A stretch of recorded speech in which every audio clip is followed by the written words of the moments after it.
basically. Do you know any other famous drummers? The whole point of doing Band Aid, the whole point was to get as many big names as possible. Because the song was okay, but they made it better. So by getting all the artists that we could get in a very short notice, all the names we could muster up, it meant that we got their fans, it meant that we got the cameras, it meant that we got the media all over this, because we had to turn it into a three-ring circus. You know, otherwise no one was interested. You know, a bunch of pop stars making a record, so what?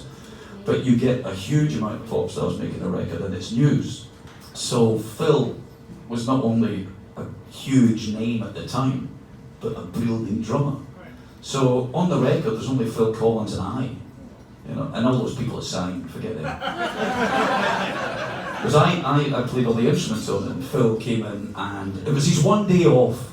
The 24-hour period that everyone saw, the kind of making of video, we had 24 hours to record all the vocals, and you've got to remember that all those artists who turned up hadn't heard the song, because there was no way that they could hear the song. MP3s didn't exist, the internet didn't exist, well, not in the commercial way we use it now.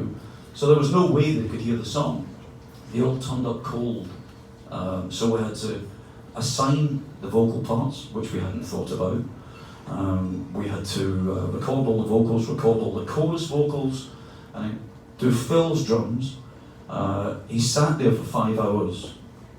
5 hours, just waiting very patiently until I said, okay, it's time for the drums. And he walked in and he sat down and he played the track brilliantly, one take.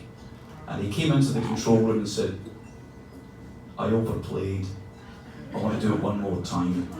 And that was the one that's on the record. So it was brilliant. So and then I had the amazing task of having to kick all these luminaries out of the studio in the middle of London. And these poor buggers didn't want to leave. They were having quite a nice time hanging out with each other. So to throw them out and mix the record. And what happened was, the record had to be finished by 8 o'clock the next morning. Finished, done, mixed, to go to the pressing plants, because it was vinyl, of course. And if it didn't make the pressing plants in time, it wouldn't make it out in the sleeves, to the distributors, to the shops, to be sold. We'd miss Christmas. So I left the studio at 8 o'clock in the morning, having just finished the master. And I got in my car, and as I was driving home, I heard Bob Geldof walk into Radio 1 that I had on the radio, with a cassette of the mix. And Radio 1 played the cassette. And Radio 1 never played cassettes. You know, it's the national radio station, you just don't do it. So they played the cassette, and then immediately it was finished. They rewound it, and they played it for a second time. And I knew at that moment that something magnificent was going on, something massive was happening. And it was the most bizarre feeling, hearing something, then you'd just finished it and have it played on national radio.